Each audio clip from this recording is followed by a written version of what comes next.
Il fut un temps pas si lointain, on vivait les crues de Loire et des rivières affluentes avec philosophie.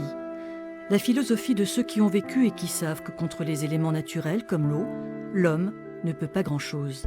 Ce jeudi d'octobre 1966, de la Sarthe à la Mayenne en passant par le Maine-et-Loire et la Loire-Atlantique, toute la région fut inondée pendant des semaines.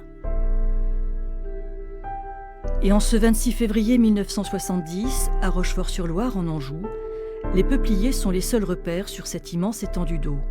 Durant 3 semaines, les fermes seront totalement isolées et reliées entre elles grâce à des barques à fond plat. Ce n'est pas exceptionnel alors? Non. Vous êtes habitué? Comment faites-vous quand vous voyez l'eau arriver? Vous voyez, on monte tous les lits, les armoires et tout. On prépare tout pour débarrasser pour que les meubles n'aillent pas dans l'eau. Et vous, où logez-vous alors? Dans une chambre haute. Vous devez avoir des problèmes de ravitaillement? Les voisins qui nous les apportent, qui nous apportent le ravitaillement. Mais déjà ce 8 janvier 1961, du côté de Saumur, les électeurs étaient allés voter pour le référendum sur l'indépendance de l'Algérie, en barque. Je suis facteur à Bévard depuis 1936. J'ai depuis ce temps fait beaucoup de fois la navette, soit en barque, soit en chasse, ou par d'autres moyens appropriés. Il faut passer beaucoup plus de temps qu'en temps normal. Mais on espère que les jours meilleurs. Avec fatalité, les jours meilleurs, on les a attendus plus de 6 semaines en 1910, durant la crue du siècle, qui toucha tout le pays et l'Ouest en particulier. 1910 fut une année entière sous les eaux avec un pic, le 2 décembre. Les communes bâties sur des terres inondables furent submergées. À Angers, la Maine est montée à 6,63 m. Très souvent, on assiste à une crue de Loire, normale, je dirais, presque, puisque le Massif central se déverse, la fonte des neiges. Et il arrive aussi qu'à d'autres périodes de l'année, on assiste à une crue du bassin de Maine, qui, là aussi, normal, c'est un sol assez imperméable. Il y a des déversements très forts, il y a le goulot d'étranglement d'Angers.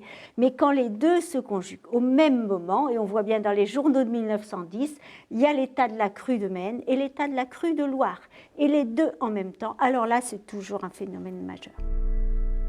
Le soir du 2 décembre, la levée de la Divate en bord de Loire va céder et envahir la vallée sur 4 km.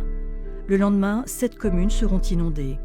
La Loire montera à 8,70 m. Puis ce sera Nantes, du jamais vu depuis 1711. Des kilomètres d'appontements et de passerelles seront installés pour faciliter la vie.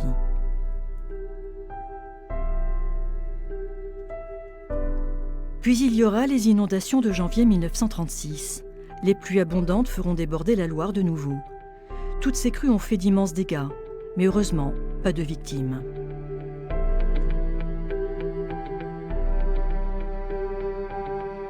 Des inondations, des scénarios qui se répètent régulièrement dès que la pluviométrie est en hausse. C'est naturel. Avec ses 110 km de rives de Loire, ses canaux et rivières navigables et ses 70 000 hectares de zones humides, la Loire-Atlantique mène un combat inégal contre l'eau, comme le reste de la région d'ailleurs. La situation aval de Nantes par rapport au fleuve lui permet de voir l'eau monter et peut-être de mieux s'y préparer, en principe.